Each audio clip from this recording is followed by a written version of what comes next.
locked in. Look at what we have here, folks. To the only show that matters. The cream of the crop. Duke loves wrestling. And there is no one that does it better than your host. I have come here to chew bubblegum and kick ass. The Duke. And I'm all out of bubblegum.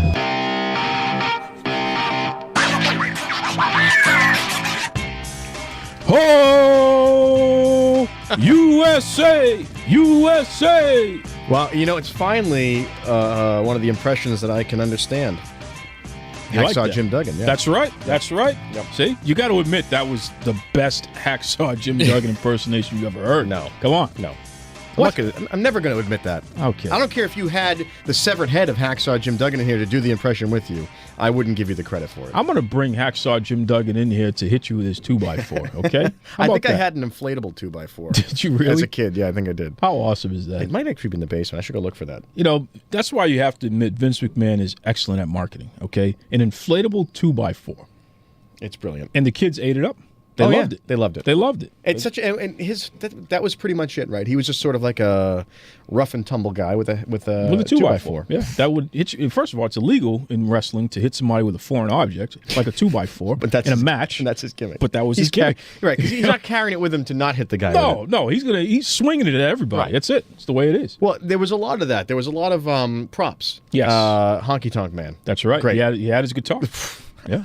And sometimes it was a real guitar, so he'd like crack people's necks. Oh, yeah, because the guitar is hollow, but it's pretty well solid made. when it's made. Yeah, and I think he had sort of a collapsible guitar a lot of the time, but I think sometimes he'd probably throw a real one in there. He hurt a few people with that damn thing. You know, funny aside story, a friend of mine is friends with some of the crew people for Kenny Chesney. Oh. And, you know, he's a big guitar collector. There goes my life. All right, stop. So we're going to get sued if you're singing this stuff without any rights to it. I love Kenny Chesney. So Kenny Chesney, I guess, has his, if you know, you go to live shows, musicians always have like 6 or 8 guitars. You know, they're always swapping guitars. And he has this really expensive Telecaster, which is like from the 50s. It's worth a huge amount of money, like tens of thousands of dollars. So he does a gag, I guess, where he pulls it, you know, he's playing his guitar and he goes to do the last song, the encore or whatever, and he swaps his guitar out and he puts on a cheaper guitar. And at the end of the thing, he does sort of like a Pete Townsend, he smashes the guitar and the crowd goes wild, blah, blah, blah. Nice. Well, one night, the guitar tech handed him the wrong guitar. Oh, no. And he ended up smashing like his $35,000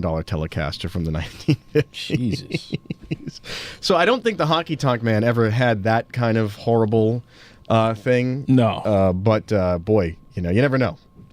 You don't want to play with that. You don't want to go there. Well, stick to the collapsible. If that's your gimmick, and you just make sure you never are near the real object. That's right, because then you're just flushing $35,000 down the drain. Folks, welcome back to Duke Loves Rasslin. I am the Duke. And yes, I do enjoy doing pro wrestler impersonations, and I'm going to keep on doing them no matter what my illustrious co-host, the Boston Bad Boy, says. That's all I'm saying. I'm just sighing. Just sighing. This guy over here. Brysin Scott, a.k.a. Mr. Studtacular. He joins us today for an exclusive interview. He's going to talk about his improbable journey from being in the U.S. Army to becoming a pro wrestler. Okay? Folks, we've gotten a ton of positive response in anticipation for this interview, so stay tuned because I think you're really going to enjoy this one here. We're also going to run the ropes, and the Boston Bad Boy, hopefully, has decided to cut the nonsense and read off some of your listener-submitted questions. Listen, I'm going to talk to you about nonsense for a minute here, because we were just talking about Hacksaw Jim Duggan. That's right. What a great gimmick that is. Awesome gimmick. You want to tell you a horrible gimmick I ran into this past week on your Facebook page? Oh, boy. Airman Grove. Okay? Airman Grove Be nice. Well, Airman Grove, who I think at one point was an airman. I don't know, is he still an airman? I think he was an airman. He was an airman, but that's still his gimmick. Yep. Because, you know, that's what he's coming out as. And so we're talking wrestling, we're talking politics, everything all the nonsense we talked during the week. And I made a reference to the Great Chappelle Show skit with Rick James and Charlie Murphy. That's right. Which unfortunately became sort of this. I think one of the downfalls to Chappelle breaking the business, because it became so big, and I'm Rick James and the whole thing. People would shout it out, and he was like, you know what, I can't do this anymore. But if you go back to the original skit, it's brilliant. It's really well put together. And Airman Grove had the nerve Oh, boy. to question my expert knowledge of that sketch in regards to something we were talking about of whose was what and Eddie and Charlie and whatever. And listen, I don't know Eddie Murphy and Charlie Murphy. That'd be cool if I did. And Rick James, God rest his soul, didn't know Rick James either. But you know, you feel like you know these guys when you hear these hilarious backstage true stories. Sure. He's calling me out up and down, saying I don't know what I'm talking about, this and that. I posted the video.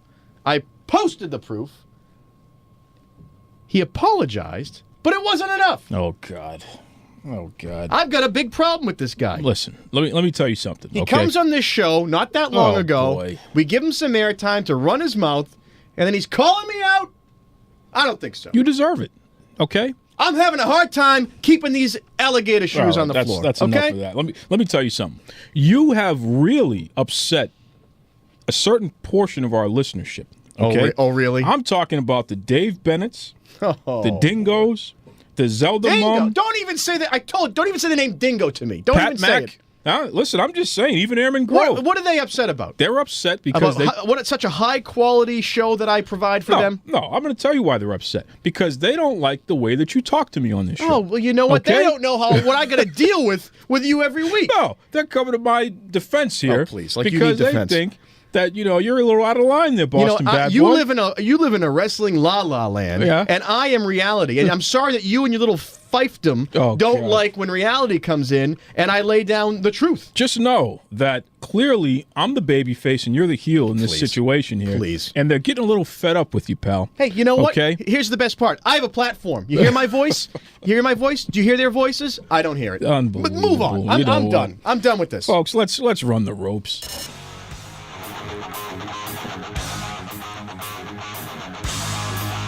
It's time to run the ropes. I give my opinion on the top 5 stories in the world of professional wrestling. Let's go! Jack Swagger gone from the WWE.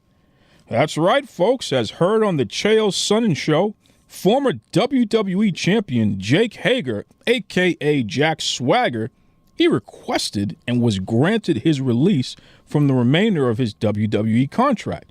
Swagger, who spent the better part of the past year not being used and was completely frustrated with the direction of his career, decided it would be best if he parted ways with the WWE. Now, where is Swagger going to end up next? Is he going to stay in wrestling? Is he going to go to MMA? There's already speculation that he may end up at Impact Wrestling. His old manager, Dutch Zeb Coulter Mantell, is an advisor over there. Stay tuned as this develops. I got to ask you, though, what's his gimmick? That's a great name. Jack Swagger is a great name for wrestling. We the People. He and his old manager inspired Donald Trump.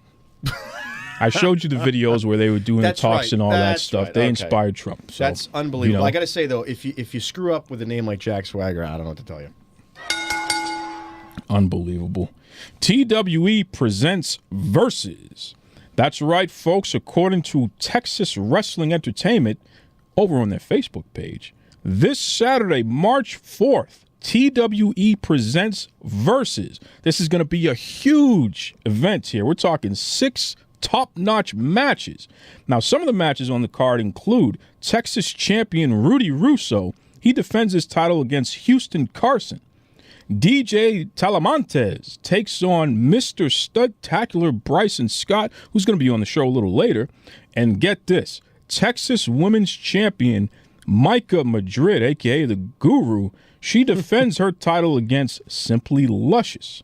Head over to Texas Wrestling Entertainment's Facebook page for bell time and ticket info. And I know one thing, Boston bad boy. Yeah. Micah Madrid. Yeah. Micah Madrid, listen up. Oh, boy. I'm sending Simply Luscious in there to chew you up and spit you out. Okay? So my friend who's going to defend my honor, Susan Tex Green, can come and pick at the bones at a later date. Okay?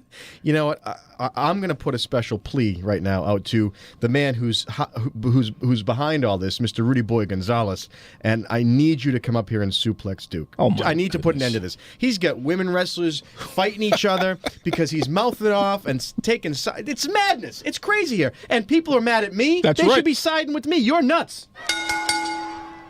Broken Matt Hardy leaves Impact Wrestling.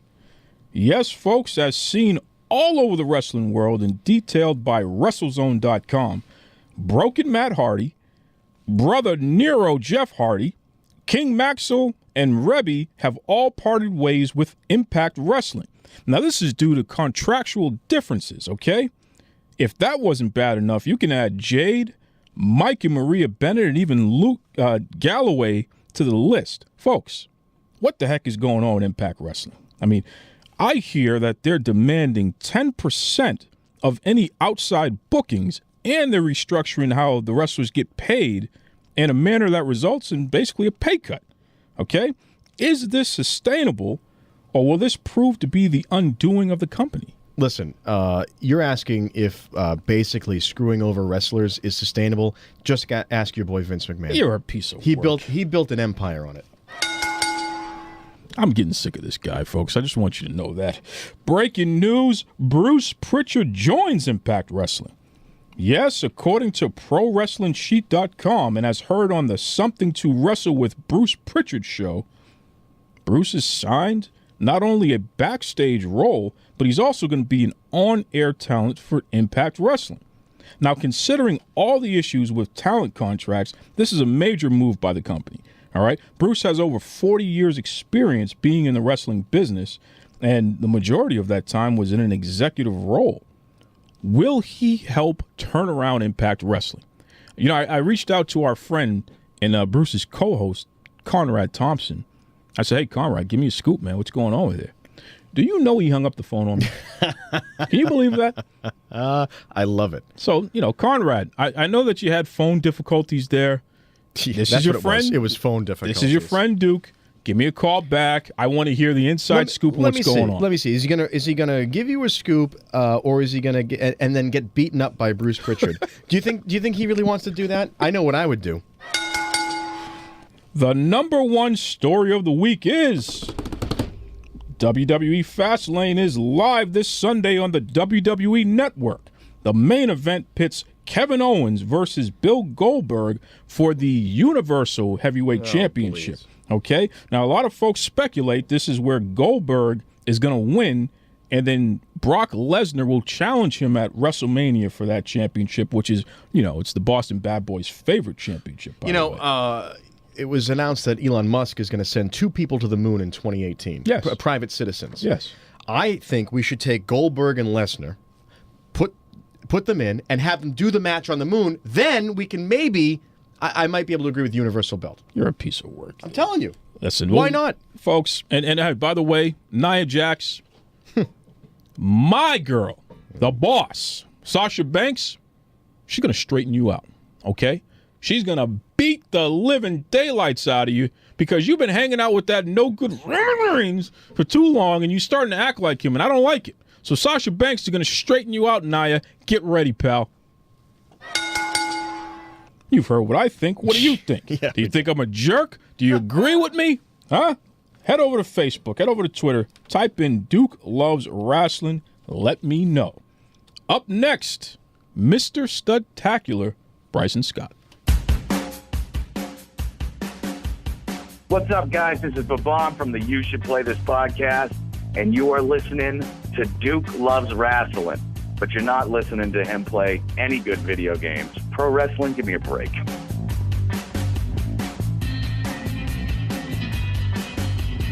Folks, I've said it many times before. The sole purpose of the Boston Bad Boy and I doing this podcast is to provide you listeners with an opportunity to hear about many different aspects of the pro wrestling business. You know, you tune into Duke Loves Rasslin, and you may hear an interview with a former pro football player turned wrestler like Steve Cox. You may hear an interview with a pro basketball Hall of Fame writer who watched wrestling as a kid like Peter Vesey. Who had some very strong words about wrestling. Oh, he sure did. He sure, and about Shaq. Yeah, you can't forget that. But today we have a guy who served our country honorably in the military, and he became a pro wrestler. And, you know, I know that military service and what have you is something that's near and dear to your heart, Boston Bad Boys. I know that your granddad served and what Yeah, have both you. my grandfathers were in the military. Wow. And my best friend was in the military, and his dad was, and so we come from a long line. I wasn't my path. But you know a lot about it. Yeah, I know a lot about it, and particularly our guest today is going to talk about something I think is really interesting, and I want to learn more about it, which is PTSD and what we do to help folks. Absolutely. In my family and in amongst my friends, I know a lot of people dealing with PTSD for various reasons. Some military, some not necessarily, and it's one of those things that I think isn't talked about enough. And I think that from what we have a little preface here, I don't want to give anything away to the listener before we talk about it, but his angle on how to deal with some of this stuff is pretty cool. Absolutely. But let's keep in mind too, in addition to being a military veteran, he is also an entertainer. I mean, this guy calls himself Mr. Studtacular. All right, so without any further ado, welcome Brysin Scott. What in the world is a Studtacular, and what makes you one of them? It came up out of the blue. I was rocking a really bad haircut one time, and I just came up with the idea, that's a Studtacular haircut. And then I just started calling myself Mr. Studtacular. I mean, I needed something. I had nothing going, so I had to make something up. And ever since then, I've built it into a big brand. Now it's awesome. I never thought that I'd have something I could call a brand that I created myself, and now I have it, and it's taken off by storm. It's phenomenal. I love it. So the fans aren't booing you because you're calling yourself Studtacular? That they're not getting turned off by that, huh? Well, I mean, I am a heel in most places, but I mean, it works. I mean, I think I am a pretty good-looking guy, So. I see you and Duke are going to get along just fine. Absolutely. Because Duke has a cool nickname, but he still has nothing going on. All right. Maybe you're a little ahead of him on that one. This guy's not going to. You're not going to put yourself over and embarrass me in front of our guest here. All right, Jesus. I apologize for that, by the way. To everybody out there. Now, what is your family? What do they think when you told them that you were going to be a pro wrestler? Like, how do they react to that? Well, my dad, of course, he was a wrestler back in the '90s in the Carolina area. So he was like, there's not much money in it. I tried to do it. But if that's something you want to do, go for it. Wow. My mom still to this day, I don't see anything in wrestling. I don't see anything in wrestling, but she still came to shows when I was wrestling in Virginia, and I just went back to Virginia this past July and wrestled in. Her, my dad, and my stepdad, and my little sister were there, and they were there to support me, and I mean, they support me no matter what. My mom, of course, doesn't see it really as a career or anything like that, but they definitely support me, and I mean, they enjoyed it. My little sister, of course, she's only 15, and of course there were some pretty boys there, so of course she had to take pictures with them. And, wow. And I'm just like, Jesus. Yeah, you had to take some names. Make sure you're keeping an eye on those guys. That's right. You might have to. What's your finisher? What's your finisher there? Mine is kind of like a modified go to sleep. I have somebody in the torture rack, and then I flip them over, and they take a knee to the face, and I call it the Studtacular facelift. You missed a great visual here of Duke walking through that as you described it and almost giving himself a hernia. Listen, I had to, while you were describing it, I had to act it out just so we I need could to add a visual component to this show. I'm surprised Duke doesn't have little figures. Well, no, he has all his action figures lined up. You're not allowed to touch them or play with them because they're valuable. That's right. Action figures, they're not toys. So, Bryce, I was just curious, was your dad the main influence for you getting into wrestling? You said he was a wrestler back in the day, and he was. My parents divorced when I was real young. I think I was around 2 years old, and my mom moved to Virginia. My dad was in South Carolina, so there was a big gap in between there. And when I would go visit my dad on holidays and stuff like that, he worked construction as well as a shoot job, and so when I would go down there, he wasn't around much. And then if he was around, it was my grandma taking me to see him at wrestling shows. So that was my only real interaction with my dad. So that made me fall in love with wrestling that much more. Sure. Because Wow. that was the time that I got with my dad. So from then on, and then I had the opportunity, I moved down to South Carolina with my dad when I was in high school, and he told me, because I wasn't doing too good in school with my grades and stuff like that, he goes, look, I have a guy that lives in Augusta, Georgia, maybe 45 minutes from our house. He's got a wrestling ring. He's willing to bring it up here, and we will train you on the weekends if you bring your grades up and you keep doing your schoolwork. Wow. How old were you? I was a sophomore, junior in high school. Oh, that's young. It's like last week we had Susan Green on Tex, and she started when she was 14 and had to get a special dispensation from the governor of Texas. You know Susan Green, don't you? I do. My first bump was actually in Susan's barn. You got to tell that story. Wait a second. Wait, what? Susan Green and Judy Martin trained my father and the guy that trained, it was with him training the Mastodon. And a guy named Big B Steele and a couple other guys in the Carolinas. And, you know, my dad, one weekend that I got to see him in the summertime, he's like, hey, come on, we're going to go for a ride. Like, okay. And then I look at my dad, and he's got a shirt on, but he's got the sleeves rolled up. Uh-oh. He's got a fanny pack on, and he's got a bandana on. Totally like Ready 80s, to go. 90s wrestler style. Yeah, there, ready right? to go. Yeah. And me remembering my dad growing up, when we were at wrestling shows, I saw him with that. So I knew something. Yep. It involved wrestling. Of course. Like, all right, cool. We're going to go do something that entails wrestling. And then we pull up to his yard, and there's a barn and everything else. And I'm like, where are we at? And then that's when Susan come out. And then we walk into this barn, and there's a ring. And I was like a kid in the candy store. It was just like, oh. And my dad, we got in there. He gave me a suplex, and then You were hooked. The rest is history. That's when the itch really came. Wow. So, when we talk about 6 degrees of separation, it's just amazing. Susan Tex Green, she's been in the business almost 50 years there, and she knows this everyone. multi-generational thing. Yeah. Come over to my house, come to my barn, we'll throw you around a little bit. That's right. We'll throw your kid around and break them into the business. Now, listen, we gotta take it back, because you brought up something that I think is really interesting. You said that when you were younger, sophomore, junior year in high school, you were having some trouble in school and what have you. I know that out of high school, you ended up going into the military.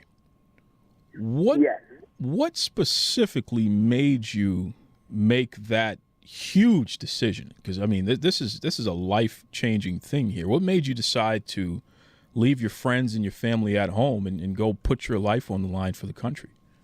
Both my grandfathers served over 20-plus years in the Navy. My dad served time in both the Navy and the Army.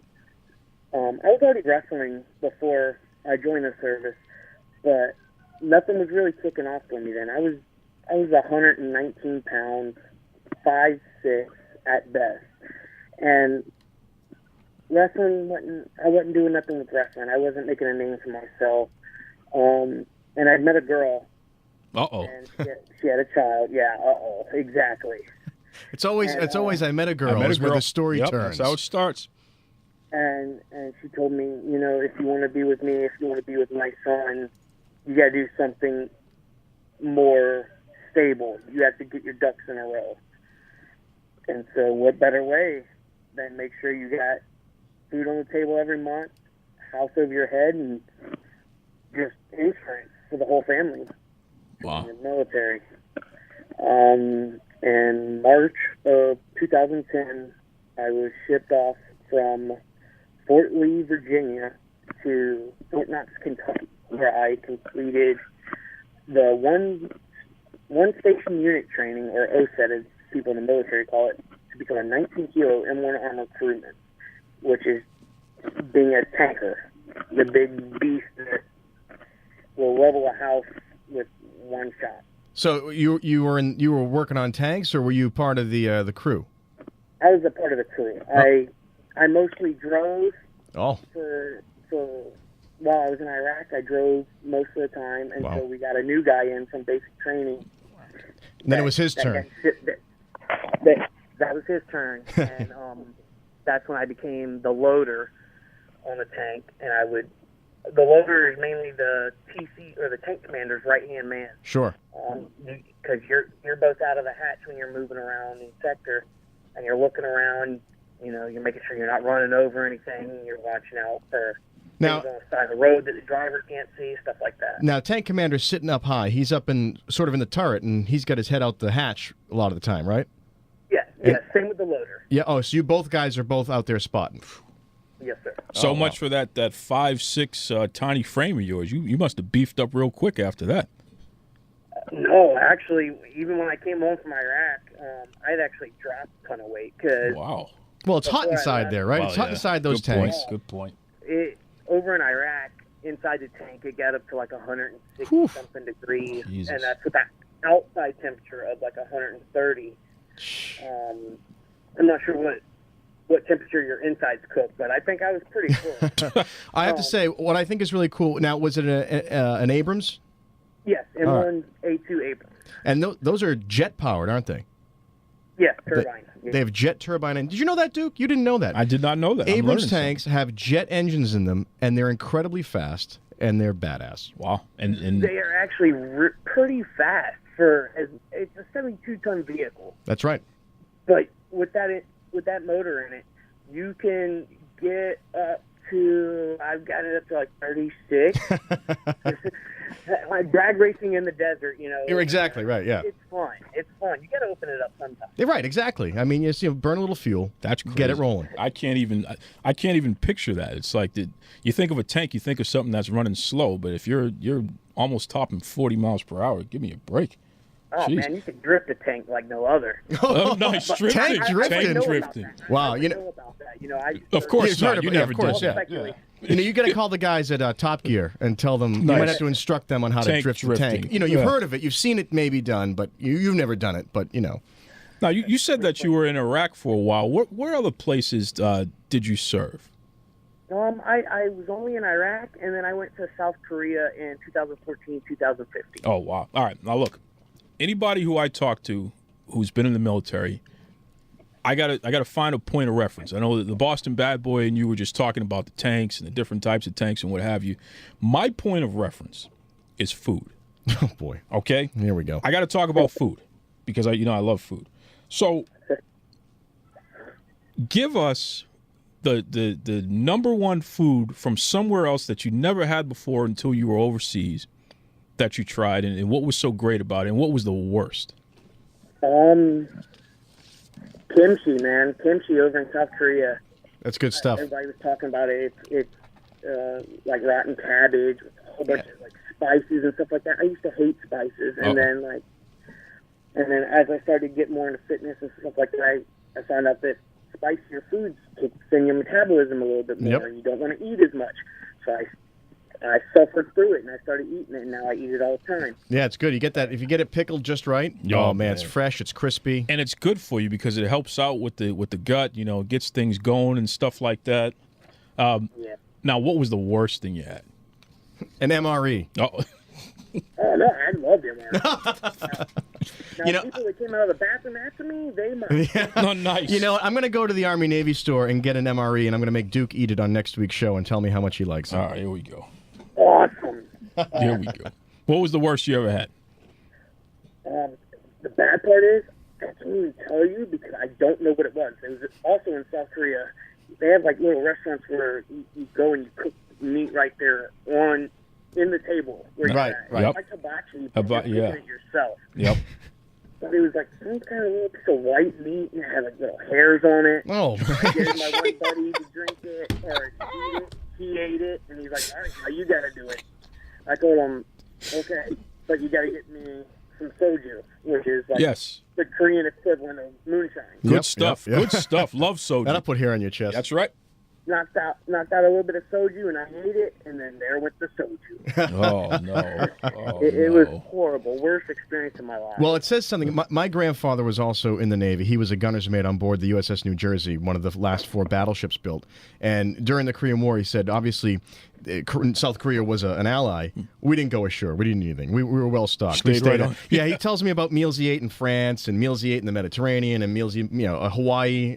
Never hear any stories about the food he ate, and I think they knew better to stay away from it. Listen, shout out to our listeners in South Korea. I'm sure your food is delicious, and if you have any you want to share with the Boston Bad Boy, send it to him.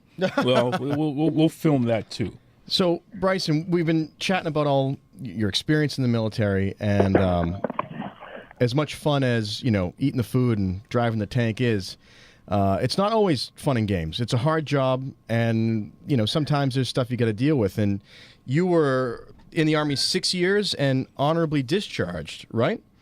Yeah. And so I'm just curious, a lot of people, and especially recently, I think it's a good thing it's been talked about, that transitioning back to civilian life and separating from the military isn't always the easiest journey to make. And I know that, you had chatted with Duke a little bit about it. Can you talk to the listeners a little bit about what that was like for you? The biggest thing when I was transitioning out of the military was, what am I going to do to provide for my family? I'd already gotten rid of the wife that made me join the military, and I found it even better and we had 2 beautiful kids together. That's great. So my thing was, how am I going to provide for my family? That's the first and foremost thing that's always on my mind. And that's an enormous pressure. I mean, that's everybody sort of feels that pressure, right? But when you're in one lifestyle and now suddenly completely different lifestyle, sort of night and day, right? You're suddenly left to go, okay, sort of now what? Exactly. And I before I even got out of the military, I had accepted a job offer with a security firm. I was going to be making great money, $19 an hour, but I was working 12 hours a day, 6 days a week. Yep. So it was going to be horrible hours. It's going to be just like I was in the military, but better pay. Come closer to time, I just got out of the military, closer to time to go down for this job, they lost the contract for that site. Oh, man. Wow. Man. They said the next thing that they had was something paying $11 an hour.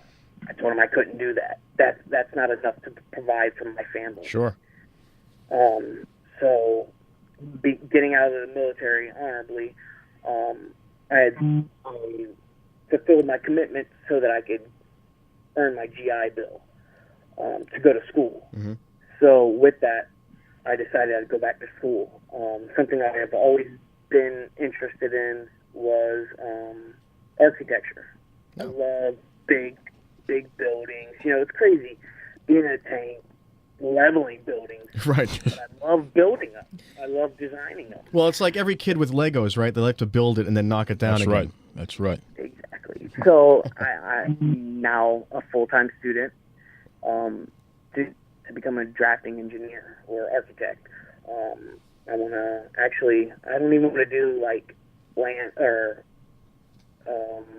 what I just call them, skyscrapers and stuff like that. I don't want to do those. I want to design homes for people. I want people to bring me what they want in a dream home. Sure. And me be able to make it on a computer. Yeah, that's great. And, there's this big housing boom now where people don't want necessarily McMansion-style homes. They want something personal. They want something that works for them, and they're a lot more sort of environmentally conscious and power conscious. So there's a lot of cool things you can do with that, within that world. Exactly. And then also with getting out of the military, you're worried about how people are going to receive you now that you're a changed person, because you change a lot in the military. I developed PTSD. When I was in Iraq, we had 237 rockets shot at our base. Wow. One of my very best friends in the world is an Air Force veteran, and he was stationed with a Marine battalion outside of Fallujah. And needless to say, they saw a lot. And he came back and had a tough time transitioning, similar to you.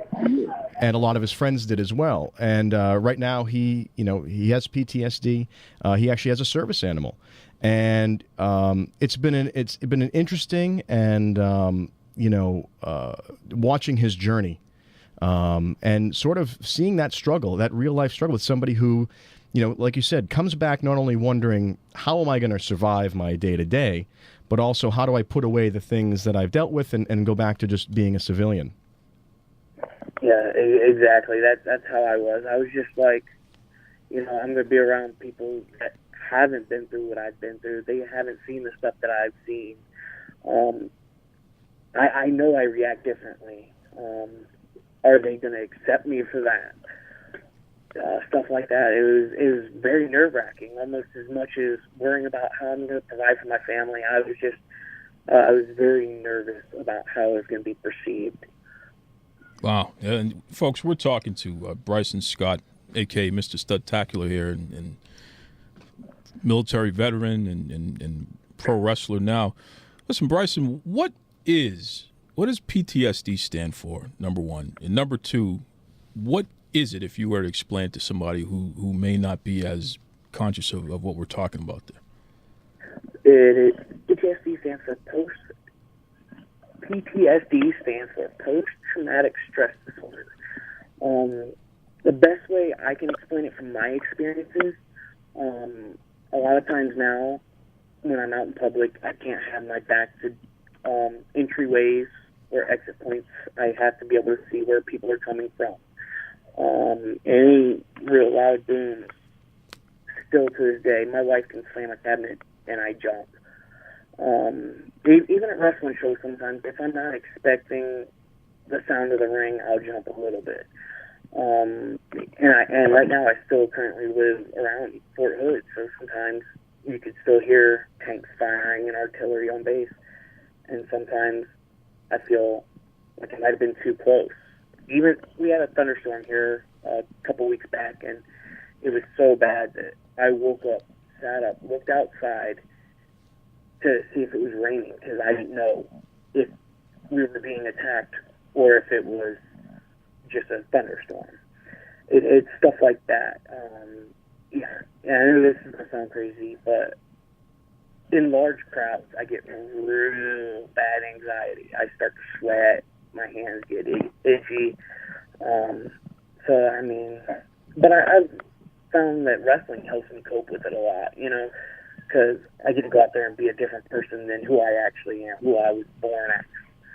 So, first of all, I want to say nothing you said sounds crazy. Not at all. So Not at all. I'd like to, and Yep. It's funny that we live currently in a world still where there is a stigma about talking about PTSD and about not only how it affects our veterans and our military or our first responders, but just people in general, how mental illness in general or problems, there's a stigma. You can tell somebody you have a broken bone or you have cancer and they understand that. But if you tell somebody, wow, I have a problem where I'm in crowds, I'm not doing so great, you have to say, well, this sound, you have to preface it. And I think, and I'd like to get your opinion on it. That is that one of the biggest challenges in a way? Like you're saying, you've got problems you're coming back with. Not only do I have to deal with it, I have to deal with people think of me while I'm dealing with it. And it's sort of a double down on this thing. And we really need to push forward to a place where we can talk about this stuff and deal with it sort of out in the open.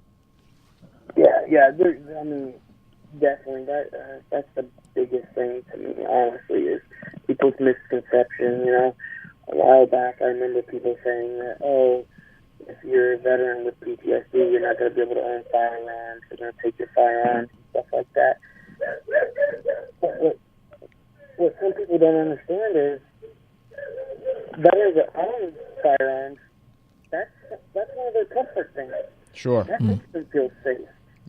And you're trained and you're You're an expert. You're a professional. Yeah.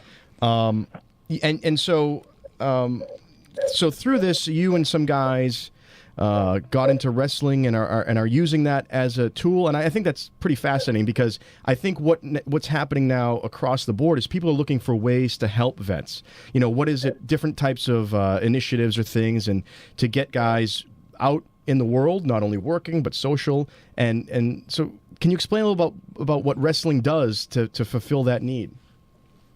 Like I was saying, it lets me become a different person than who I was born to be, who I was when I was in Iraq, who I was when I went through those times where I didn't know if I was going to make it the next 5 minutes or if I was going to wake up tomorrow. Wrestling, I mean, it just, and the brotherhood in wrestling is just like in the military. Right. That's the biggest thing I love about wrestling. It's a shared experience between you guys. It's a shared experience, and it's a brotherhood. Right. So, Brysin, tell us about the documentary that you're doing. What's this documentary that you have with your brothers there? Oh, man. Jan, also known as Johnny Dynamite, my buddy Eddie. Jan got with Gumball Entertainment and Brad Morris and Rebecca Garrett, and he said, hey, I have 2 other vets here that are also wrestlers. We all have been diagnosed with PTSD. Let's do a documentary about it. Let's tell people how wrestling helps us cope with our PTSD, how there's outlets out there for other veterans. So the 22 veterans that are committing suicide a day because they can't deal with the battle of PTSD, let them know before they become a statistic that there's other options. Right. You know, it's great what you said about when you're wrestling, you get to create your persona, and I think the medical professionals call it agency. In other words, you can once again take control of your day to day, and you know, through that you just learn to sort of it slowly transitions, I guess, is the way back. But you get to create that persona. You get to go out there and work with your brothers and create this stable network rather than just stepping into a vacuum like when you just sort of stepped off the plane out of the military. Exactly. But it's been awesome working with Gumball Entertainment and Jan and Eddie and Brad and all them.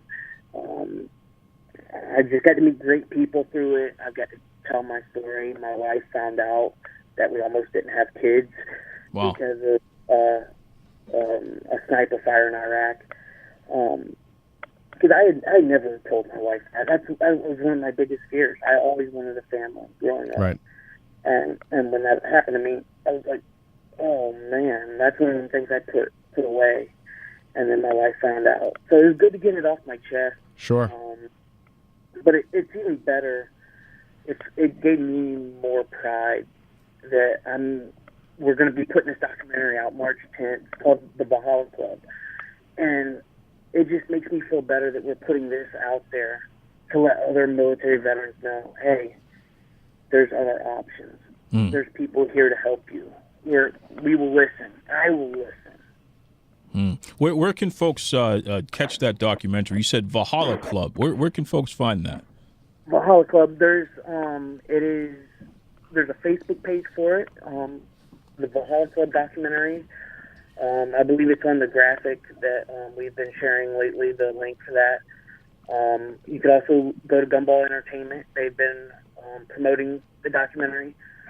I know you'll be able to order it from Scars and Stripes Clothing Apparel, which is also owned by Jan, the military veteran and wrestler Johnny Dynamite. I'm excited to see it. I haven't got to see any clips of it yet. I'm nervous. I don't know how much of a goof I look like, but yeah, the camera adds 10 pounds. I need it right now. Yeah, I was about to say. You know, you said something a minute ago in talking about family. I don't want to backtrack too much, but it stuck in my mind. And in talking about getting rid of the stigma of PTSD, you have 2 little kids? Yes. Yes. I have a 1-year-old and a 3-year-old. Oh, when they're older, when they're old enough, and they ask you about your life and in the military and afterwards.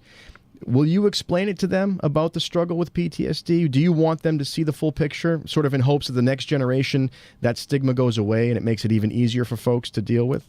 Oh, absolutely, because the one thing, I love the military. I love anybody who fights for our country. But with that, I know the battles that I struggle day to day with PTSD and stuff like that. I don't want my kids to join the military because I don't want them to have to go through those struggles. I want the best for my family and my children. I don't want them to have to deal with those demons. So I will let them know what I deal with, how people perceive people with PTSD, and then I let my kids make their own judgment on me. Yeah, and I think it teaches kids compassion, and I think that's what's lacking in some areas right now. That if somebody doesn't, like you said, you don't take guns away from somebody because they have PTSD. You don't judge them a certain way. It's about having compassion and understanding that that's just another factor of somebody's life. That's right. That's right. Brysin, do you have any reputable websites or hotlines that you can suggest to our listeners, especially our veteran listeners out there, who may be experiencing PTSD and they want to get some more information on how to deal with that? I do. You can go to 1-800-273-TALK. That's 1-800-273-8255. That's a veterans crisis line. I mean, they're great. They do great things for veterans. They've helped me. I was dealing with some things not too long ago. PTSDusa.org. You can go to veteranaffairs.gov. PTSDhotline.com. There's many different outlets, but the most important one is my Facebook page. You can find me on Facebook at Brysin Scott. If you want to talk, I don't care who you are. I will talk to you. I will listen to you. I know the struggles that veterans go through with PTSD. Not all of them are the same, but I will listen and I will help as much as I can. That's great, man. That's powerful. That's very cool of you. Powerful. Now, listen, before we let you go, and we've been dealing with some heavy stuff here. This has been serious and informative and extremely helpful, and I appreciate you for that. You're married to a high-profile pro wrestler. Oh, gee, she's going to hear this in her head, so they get big. I think we might have jumped out of the frying pan and into the fire with that question. That's right. Well, I got to do it to him here. Tell the world who your wife is. My wife is the one and only Simply Luscious. That's right. Simply Luscious. That might be the greatest sentence any man has ever said in the history of the human language. Yes. My wife is the one and only Simply Luscious. And the fact that it's like, hey, you can call my wife Simply Luscious and I won't beat you up. That's even better there. Now, I gotta throw something at you because the Duke does his research. Okay, let me just tell you that right now. I do my research, Jack. All right. This scares me. Yeah, well, you should be because I'm going to need you to confirm this here. I heard an interesting story. Okay, and you know how rumors are in the wrestling business there. Mm-hmm. The first time you met Simply Luscious, so way before she even, gave you the time of day to the fact where you got married and what have you, somehow, some way, you made a pretty bad impression on her. Okay? In fact, I heard that it was so bad the first time she met you that the next time she met you at a wrestling show, she asked you if she could borrow your kick pads, and then she never gave them back. Never gave them back. And the funny thing is, after we started dating a little while, when I went to her house, guess what I saw in her closet?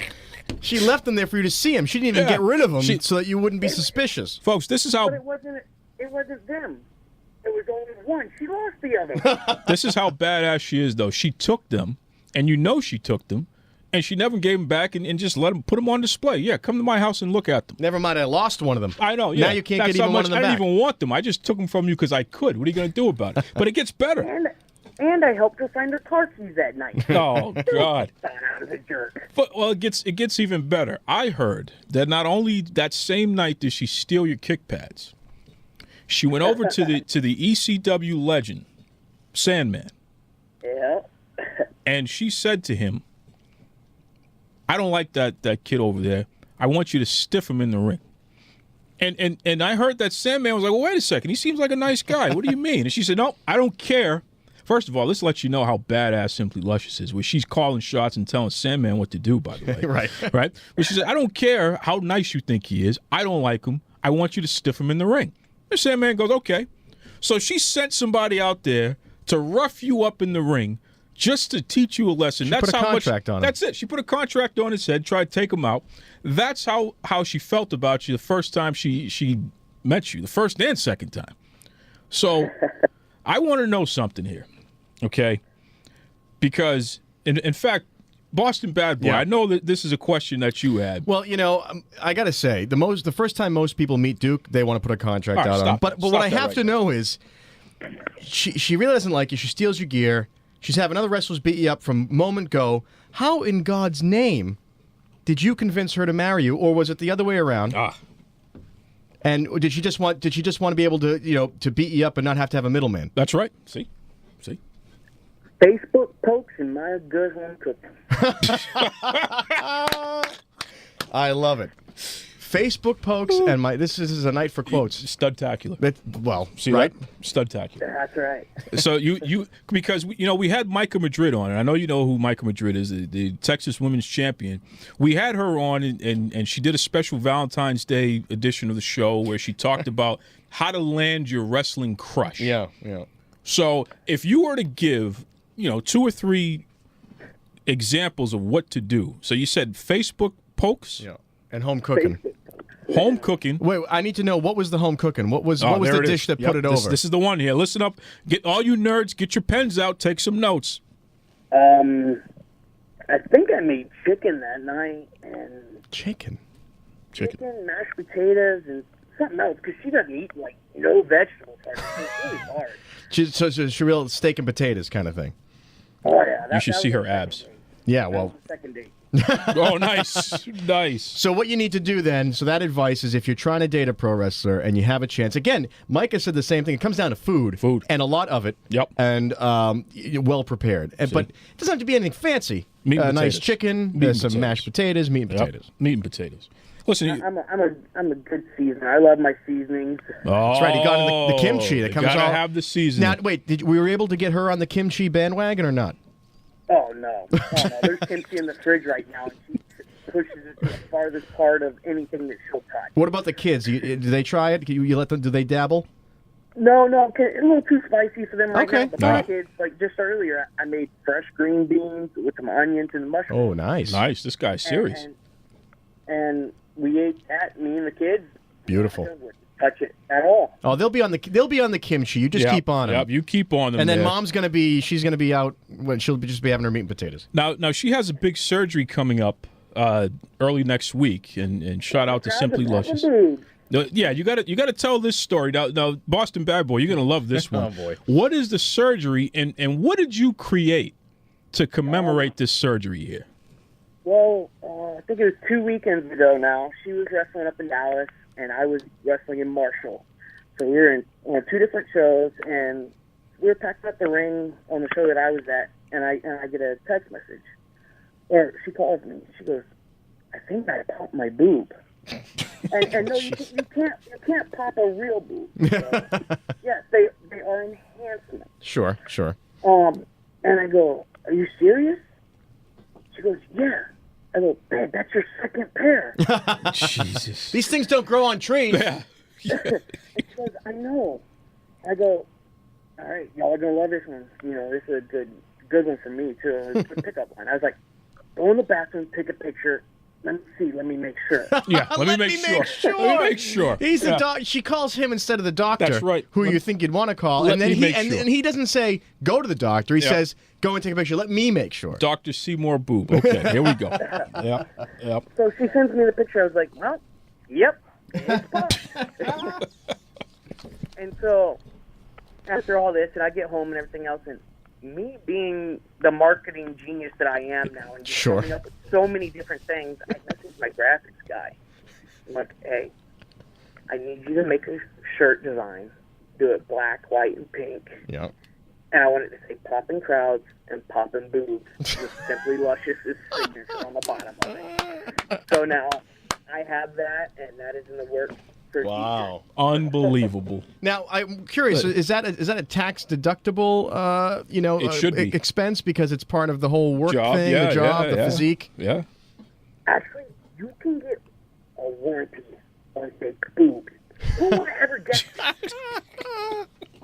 That's a good idea. You know, Duke, we could go into business selling warranties for fake breasts. We may have to. It could be a lucrative business with the people we know. Folks, this show has gone way left, just so you know here. You know the Duke tries to keep it, above board here, but please. we're all over You're the participated. chest. Yeah, please. Listen, his name is Mr. Studtacular. We'd love to have you back on sometime soon, especially I know you got a big matchup coming up this weekend for Texas Wrestling Entertainment. I've got 2 of them. I'll be in San Antonio on Saturday and in South Furious on Sunday. Well, and what's this guy, DJ Talamantes? He better watch his back, huh? Oh, DJ, yeah. I've mushed him in the nose once or twice before, so we'll see how it goes this time. That's right. Well, listen, we'd love to have you back on the show sometime soon, and please give our best to your lovely wife, the kids. We definitely got to have you and the guys on to talk about the documentary as well, because, I mean, that's some powerful stuff, and we're going to share it. And most importantly, though, seriously, thank you for all that you've done serving this country and protecting our freedoms. I mean, we can't say enough about that. So. And going out of your way to shed some light on some problems that people coming back have. I think that's equally as brave. Absolutely. And because it's almost harder to face your own friends, your own family, your own country, and think that they're second guessing you. And the resources you gave out earlier, we'll shut them out again at the end of the show. And it was a really great conversation. Really enjoyed it. Awesome. Thanks, guys. It was an honor. How amazing is that? I mean, utilizing professional wrestling to help deal with PTSD and making a documentary about it. Well, it's great because it's athletic. It's there's that group mentality. There's the sort of showmanship. You can rebuild yourself. I think everything about that hits all the right notes. And you know me, I like sort of new angles on something. And I think this is a great new angle because I think there's a huge search right now for new ways to help people get back to normal. And I don't mean to say normal, but to get back to just everyday life. Oh, a comfortable place. Yes. Yeah, and be able to live their life. And I think it's a great concept, and I think it probably can be applied in other places too. So these guys are really onto something. Valhalla Club. Valhalla. Yeah. Do they have is there some Norse thing going? I got to check it out. I haven't looked at the material they sent out yet. It's pretty neat. It's pretty neat. Like Thor, like some sort of like Thor's hammer and big helmets with horns on them. What are you talking about right now? I don't know. Listen, you're the person who I get constantly assaulted by on Facebook with friends who have their avatars as Marvel characters. So when I talk about Thor, when you mention the Valhalla Club, I'm the moron. Yeah. Well, You labeled yourself. Don't labeled yourself that time, pal. Don't answer that question. Well, whatever. And you know something? We got to get his wife, Simply Luscious, on to explain in her words why she was bullying this poor guy. Yeah, well, because I got a sense he might have been slightly afraid to tell us confirm. She might have been listening at the door. Can you imagine if she just put him in a headlock and say, "You're going to marry me"? He might have been in a headlock while we did the interview. we don't know that. That's a good point. We don't know that. Well, folks, up next, the Boston Bad Boy. Hopefully, he's going to read some of your listener-submitted questions. Yes. A.K.A. Ask Duke. But before we get to any of that, folks, stop what you're doing. Head over to barnyardcheese.com, okay? You guys already were talking about food earlier. That's right. You got me going crazy. Now we're back to Barnyard Cheese. Well, hey, and you know what? I'll make it simple. They got top-notch meats, cheeses, award-winning sandwiches, and so much more. All right? And I know a lot of you folks out there, you visit New York City. Head over there, visit Double D Dave Davis, tell him the Duke sent you, ask for the Duke sandwich. How do we become one of the people that gives out awards for sandwiches? That's a good question. You know what I mean? Like, how do we say that we're the committee, and we test all these sandwiches gratis for free, of course. And then we give out a little blue ribbon. I think that's a great gig if you can get it. Anthony Bourdain, if you're listening, hey, what's up, brother? Let us know. Anthony Bourdain has always said that in New York City, Leal, the restaurant he worked at, sort of when he wrote his book, had the best French fries in the world. That was always been his claim to fame. Of all the things. Right. Well, I guess, a good French fry, right? Yeah. And I went down there, and I've been there a couple times since. He's right. Wow. So go have lunch with Double D and have your sandwich. Let that set a while. Go for a nice late dinner at Leal. Have some steak frites. You're on cloud nine. There you go. Enjoy. Hey guys, this is Chelsea, the Wrestling Femme, and you're listening to Duke Loves Rasslin.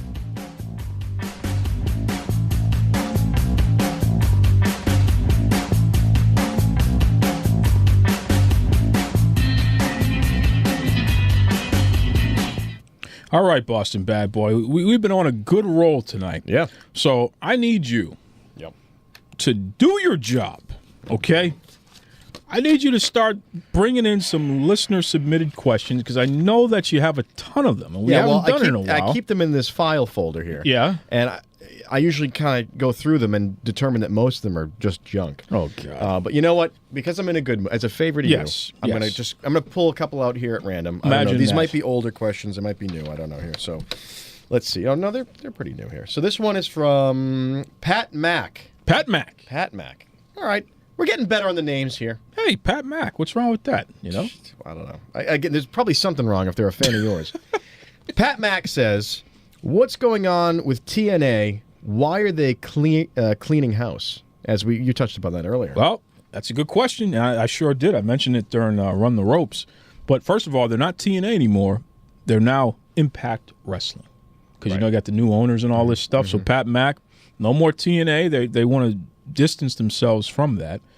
Think about that for a second. When they first named that company TNA, you already know the double entendre that they were trying to, which is just a bad idea for a company name, by the way. Well, it doesn't help when you do marketing to kids, which a lot of wrestling... That shot them in the foot immediately. Yeah. So they have to change all that. But, it's funny. This whole deal with restructuring the contracts, the way that they used to do it, right? Yeah. You got paid per show, so per episode. Yeah. They want to restructure, and they are restructuring the contract, so now they're going to pay you per date. So why does that matter? Let's say you record on a Saturday, right? And let's say you record 4 weeks' worth of TV on that Saturday. Paid once. You're getting paid once for doing more work. BS. Bingo. Let me ask a question. Where would they have come up with that kind of a scheme? Would it be from perhaps, I don't know, the WWE? No, but why does everything have to be negative towards the WWE? We're talking about Impact Wrestling. It's not negative. And you're going to go there right now, okay? I'm talking about business. No, I mean, give me a break, man. I'd be willing to bet that your buddy Vince has a similar setup to basically bend the working man, the wrestler, the men and women over a barrel. Listen. Everything is not Vince McMahon's fault. You need to get that nonsense out of your head. I thought the universe revolved around Vince McMahon when it comes to the WWE. He's the buck stops here, correct? I can't believe you just really did that right now. Go to the next question. I don't even know if I want to. Just go to the next question. All right, this one is from... Okay. All right. You setting me up here? Is that what this is? This next question allegedly comes from someone called I Love Duke 2017. Look at that. Hey. I love... That sounds like an alias. That sounds like an alias to me. It's a great name. All right, let's read this question. I love you too. Hang on a minute. Oh, this is definitely a setup. Here's the question. You don't want to believe me, and the listeners again. This is what I put up with. Here's the question from I Love Duke 2017. You were right. You were right about Alexa Bliss. Looks like the Boston Bad Boy was wrong. Huh? Look at that. I have a sneaking suspicion that not only is this a setup, I bet this is your mother. I bet your mom is sending in questions here to help you out because you're flailing when it comes to credibility. Listen, I don't appreciate the accusation there, Boston Bad Boy. I Love Duke 2017. Yeah, that's actually my mom. Yeah, okay. Hey, Mom. So. Shout out to my mom. Shout out to Mom. That's right. I know she's mad at me. Yep, I know she's mad at me. I know she carries a gun. That's right. And you know what? I read the question, and I'm going to let you answer just because I'm afraid of her. Yeah. It's not. It has nothing to do with you. I don't like you, but I don't like your opinion on this. But you can. So, talk about Alexa Bliss. Well, first of all, and how I was allegedly wrong. Well, you were wrong about Alexa Bliss because I said that she was going to be the MVP of 2017, and to my credit, as my mom points out, so far so great. What's the date? We're in March, the very beginning, the first 3 days of March. She's been amazing. 2017. She's been that good. 2-time SmackDown Women's Champion. First time in history, by the way. Okay. But Alexa Bliss has been awesome. And you know what? I know why my mom likes her, because my mom is 5 feet. Alexa Bliss is 5 feet of fury. So, same concept there. Okay? They got to stick together. They got to stick together. I think it's very tenuous, your connection you're drawing here. It's great. It's a very tenuous thing, and I think we're still too early to know. This could all turn around, and I think she could be put out to pasture, as your buddy Vince, once again, likes to do to people. And speaking of what Vince likes to do with people, and what you are starting to pick up on, you cut me off last week. Uh-oh. We had an interview with Susan Green, which went really well. I was on a roll. I enjoyed it. I was ready to go, and you cut me off. You ended the show early, which you have no right to do, by the way. Oh, hold on a second. My contract says that I have the right to end the show, not you. Well, all right, and you know what, folks, he does have a point there because he is the producer, technically. Yeah, exactly. But here's the problem that I have with you. You just completely went out of your mind disrespecting aloe drinks and the nonsense. Drinks? You brought up North Korea. I don't know what do you think? This isn't that kind of show. No, okay? I'm going to tell you what kind of a show it is. Okay, I'm going to tell you what kind of a show it is. Tell me what kind of show it is. Because this has been boiling in my brain throughout me. the whole show. Yeah. You brought up something earlier, and Jack Swagger. Okay. And I commented that I thought was a cool name. I don't know much about Jack Swagger, to be honest with you, but you did send me stuff, and you jogged my memory as to what's going on. So while we were working and doing some things, I did a little research. Here we go. And oh, my Buddha. Yeah. So he is the former WWE champion, correct? Yeah. Collegiate wrestler. And his big thing, which you reminded me of, was the We the People gimmick. That was one of the biggest gimmicks of the past decade. Yeah. So again, we were talking about Hacksaw Jim Duggan. That's a great gimmick. Mm-hmm. The We the People gimmick, while powerful, completely insane because it gave birth to so-called President Donald J. Trump. A lot of people don't realize that, but it's true. No, and there's a connection there, correct? It's a fact. There's a direct connection between the two. It's a fact. In fact, Donald Trump actually went up to Zeb Coulter and Jack Swagger and said, "Hey, I like what you're doing," and what have you. Literally, he built his platform around. So Trump, this is a while back. Yep. Trump goes up to these guys because he's involved with, in wrestling, and he's there. Yeah. And he goes, I really like what you're doing. He's seeing what the reaction is in the crowd of the common man. The wrestling audience is the common man. Trump's audience, allegedly, is the common man.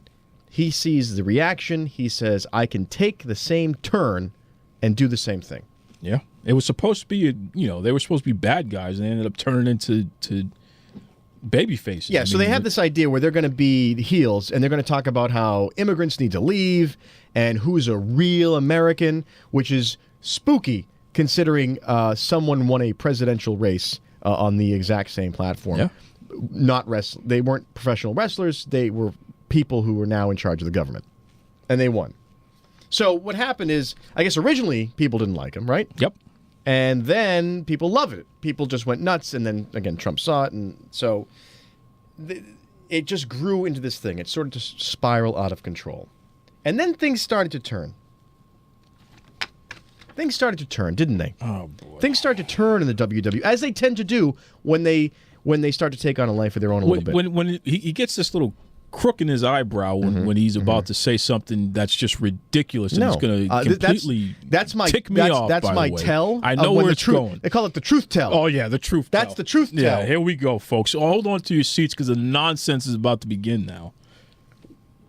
Why would, and this is my point where I ask you a rhetorical question because I think I already know the answer.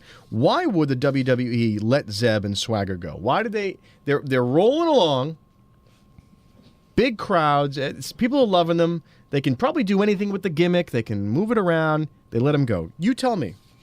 Well, I mean, the gimmick lost.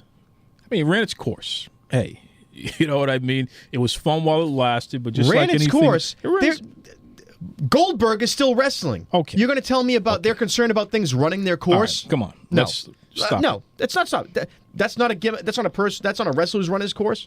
Come on. The company has to remain fresh. Okay, you have to by keep putting people cycling. like Goldberg out. Well, Goldberg is an exception to the rule. All right, people like the Undertaker in main events. All right, I got nothing against Jack Swagger. Okay, you got no leg to stand on against my argument, which is that once again, Vince saw that something was getting perhaps a little bit too popular, that he may be losing his grip, and so what does he do? You tell me, what does he do? Well, look, Swagger tried to renegotiate his deal, and the company told him that what they were willing to pay him was a little less than what he had been getting paid, and he felt he was worth more, so he asked for his release. So Swagger technically asked for his release. They were willing to pay him. Is that they were going to pay him? Is that how like Michael Flynn technically asked for his resignation or tendered his own without being asked? Why? Here's my question. Vince, it doesn't make any sense. It's other than it's a megalomaniac control issue because you had a gimmick that was rolling under its own head of steam, and you could take this guy in this wave of patriotism, quote unquote patriotism that has swept the country in the past year and a half.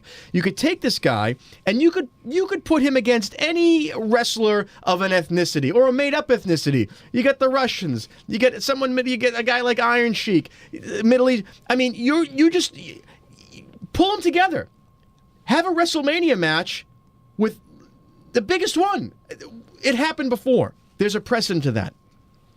Hogan versus Sergeant Slaughter. Oh, why are you bringing that up again? Is that like your favorite go-to match? No, because it's like the third time that you brought that match exactly. It exemplifies what I'm trying to say here, which is they know what to do with this really heel-turn, heavy, potentially politically damaging persona, and they turn it into some huge turnaround, which is huge for ratings, huge for the sport of wrestling. And they bungled it because in his older age, I think Vince is starting to become more and more crazy, and he just wants control. All right. He's the John Gotti of wrestling. He's all about the flash, all about the control, and damn the fabric of what professional wrestling is. You're being disrespectful right now. So you know something? I'm just going to hit this right on the head. No, all right? Yeah, no. Jack Swagger has been underperforming. Oh, please. For almost 2 straight years, he's been underperforming. And listen, he needed somebody to light a fire under his butt. And guess what, pal?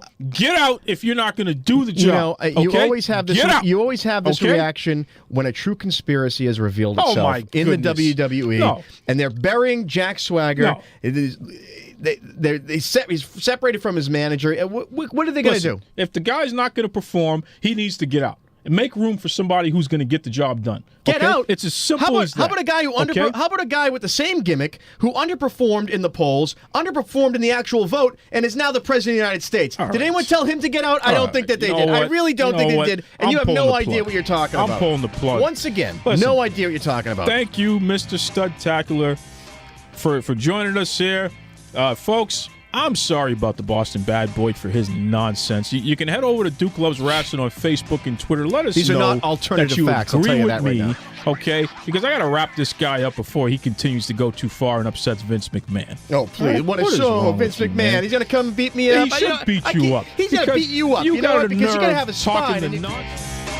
You know, folks, here at Duke Loves Wrestling, the Boston Bad Boy and I, we like to joke around with each other. But one thing we don't joke around with is PTSD. I mean, this is a serious issue that affects all of our lives. Absolutely. So if you're having a tough time and you need someone to talk to, give a call to the National Suicide Prevention Helpline, 1-800-273-TALK, 1-800-273-TALK. There's always hope. There's always someone to talk to. So